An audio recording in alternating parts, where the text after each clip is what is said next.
شهر رمضان الذي أنزل فيه القرآن هدى للناس وبينات من الهدى والفرقان. الحمد لله رب العالمين، والصلاة والسلام على نبينا محمد وعلى آله وصحبه أجمعين.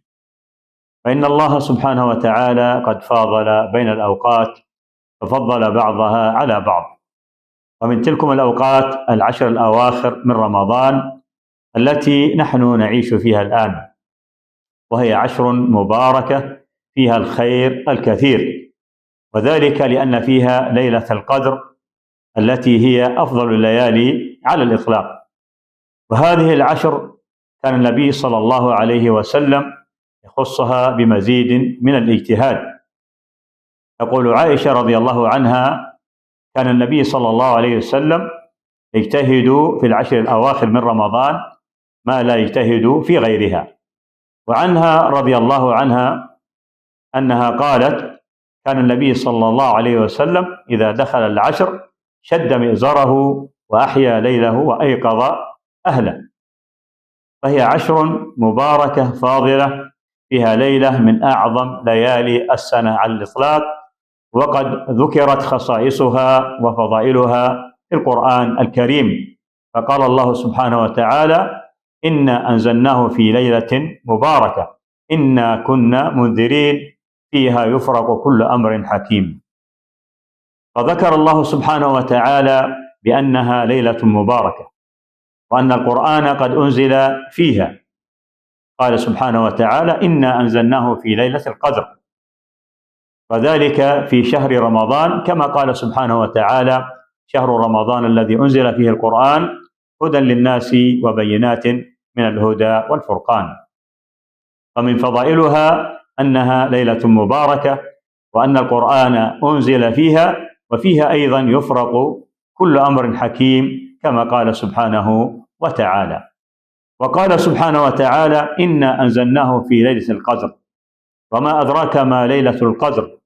ليلة القدر خير من 1000 شهر، تنزل الملائكة والروح فيها بإذن ربهم من كل أمر، سلام هي حتى مطلع الفجر. ففي هذه السورة الكريمة ذكر الله سبحانه وتعالى خصائص وفضائل هذه الليلة المباركة، وسميت ليلة القدر لعظم قدرها عند الله سبحانه وتعالى، ولأنه يقدر فيها ما يكون في العام من الآجال والأرزاق والمقادير.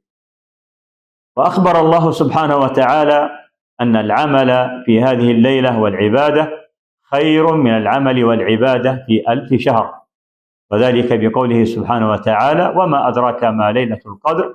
ليلة القدر خير من 1000 شهر، فالعمل فيها خير من 1000 شهر، كما قال أهل العلم يعادل أكثر من 83 سنة.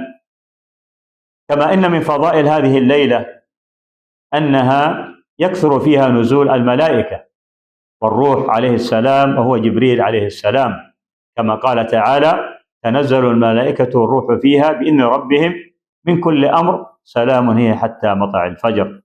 يكثر فيها نزول الملائكة، وهي أيضا ليلة سلام، سالمة من الشرور والآفات، مليئة بالمغفرة والرحمات، لكثرة ما ينزل فيها من الملائكة بالرحمة والبركات والمغفرة بأمر من الله سبحانه وتعالى. فهي سلام حتى مطلع الفجر، من مبتداها من غروب الشمس وحتى منتهاها طلوع الفجر. فهي ليلة مباركة، ليلة أنزل فيها القرآن، ليلة العمل فيها خير من العمل في 1000 شهر، ليلة تتنزل فيها الملائكة والروح، وفيها يفرق كل أمر حكيم. ولذلك حري بنا أيها الأحبة أن نجتهد في هذه الليالي العشر بالمحافظة على الصلوات المفروضة، وكثرة القيام، وأداء الزكاة، وبذل الصدقات، وفعل الطاعات، واجتناب المعاصي والآثام والمحرمات، والبعد عن مجالس الضلال والقيل والقال، حتى نفوز بهذه الليلة وما فيها من الخير العظيم الذي من الله به على هذه الأمة. ومن عظيم فضلها أنه من قامها إيمانا واحتسابا غفر له ما تقدم من ذنبه. فعن أبي هريرة رضي الله عنه عن النبي صلى الله عليه وسلم قال: من قام ليلة القدر إيمانا واحتسابا غفر له ما تقدم من ذنبه. وكان النبي صلى الله عليه وسلم يتحرى هذه الليلة هو وأصحابه بالاجتهاد وعمل الطاعات والصلاة والاجتهاد. تقول عائشة رضي الله عنها: كان النبي صلى الله عليه وسلم يجاور في العشر الأواخر من رمضان، أي يعتكف، ويقول: تحروا ليلة القدر في العشر الأواخر من رمضان. وفي رواية للبخاري: تحروا ليلة القدر في العشر في الوتر من العشر الأواخر من رمضان. فمن أراد أن يدرك هذه الليلة فعليه أن يجتهد في كل هذه العشر، لا يفرط في ساعاتها ولا في لياليها ولا في لحظة من لحظاتها.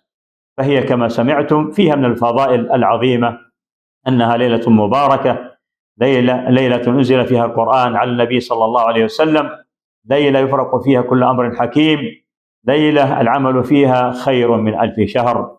فلذلك لا بد أن نحرص على الاجتهاد في هذه العشر.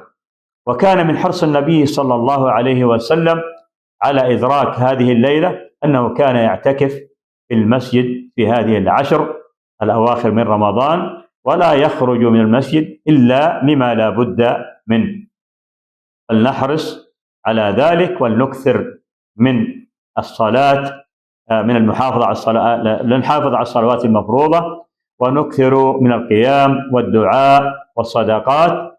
ومن الدعاء المأثور الذي علمه النبي صلى الله عليه وسلم لأم المؤمنين عائشة رضي الله عنها عندما سألته: إن أنا أدركت ليلة القدر ماذا أقول؟ فقال النبي صلى الله عليه وسلم: قولي اللهم إنك عفو تحب العفو فاعف عني. فمن عفى الله عنه فقد حاز خير الدنيا والآخرة. لذلك فلنحرص يا عباد الله في هذه العشر على الاجتهاد حتى ندرك ليلة القدر.